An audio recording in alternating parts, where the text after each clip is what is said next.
Nous voilà aujourd'hui à Slope Point, le point le plus au sud de l'île du Sud. L'équateur est à 5140 km et le pôle sud à 4803 km.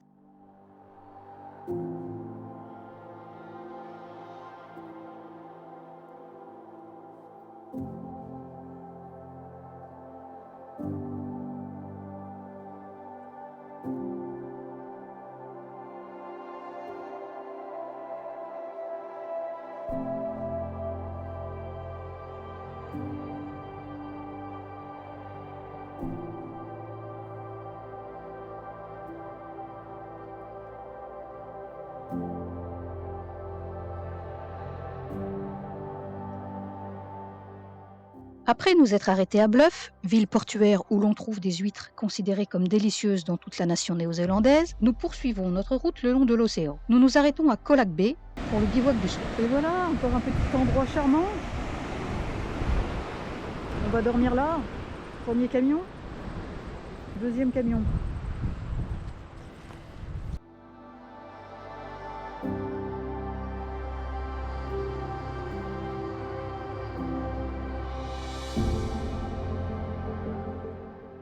Le lendemain, après un arrêt au point de vue appelé McCrackens, nous décidons d'aller arpenter une cave. Mais au moment où il a fallu se mettre accroupi pour avancer dans le noir total, Patrick et moi avons préféré faire demi-tour. Nous sommes allés un peu plus loin afin de voir un vieux pont suspendu.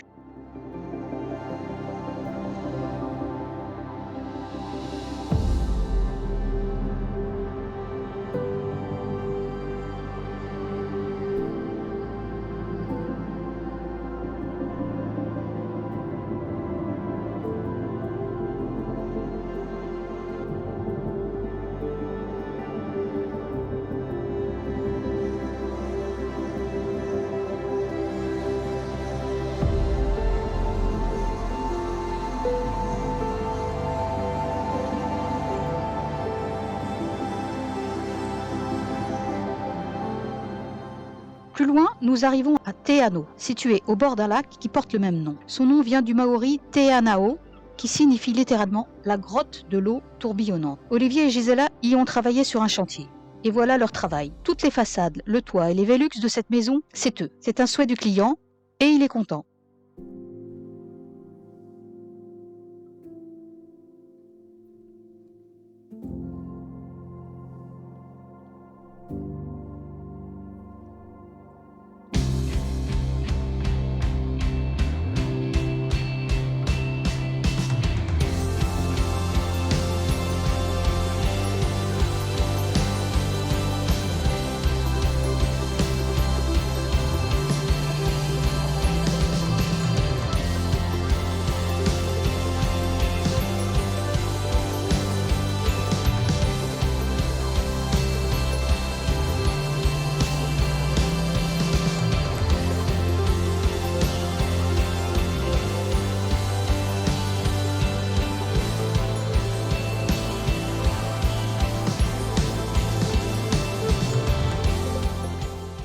Milford Sound est un fjord qui s'étend sur 15 km à l'intérieur des terres depuis la mer de Tasmanie. Il est entouré de parois rocheuses abruptes qui s'élèvent à 1200 mètres ou plus de chaque côté.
Après cette fantastique visite, nous revenons sur nos pas afin de rejoindre Queenstown en longeant le lac de Wakatipu. Et nous arrivons du côté de Wanaka, synonyme de fin de la boucle du Sud. Vous voyez ici notre trajet pour ce petit road trip qui a duré une quinzaine de jours.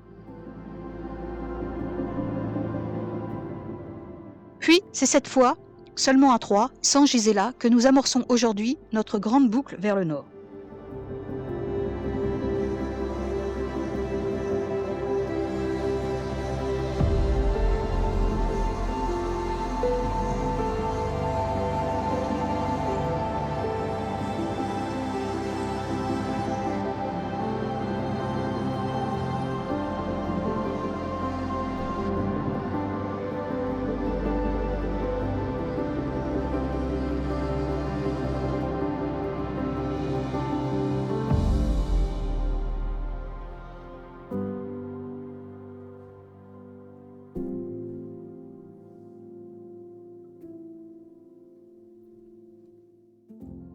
Le glacier Fox est un glacier maritime tempéré de 13 km de long, qui est très accessible avec une phase terminale à 300 mètres au-dessus du niveau de la mer.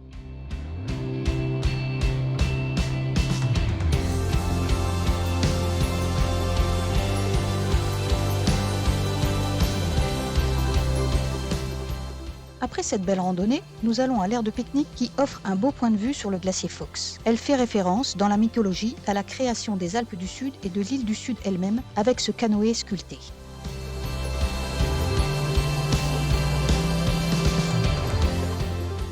Le glacier François-Joseph est lui long de 12 km. Comme son voisin, le glacier Fox, il est lui aussi très accessible.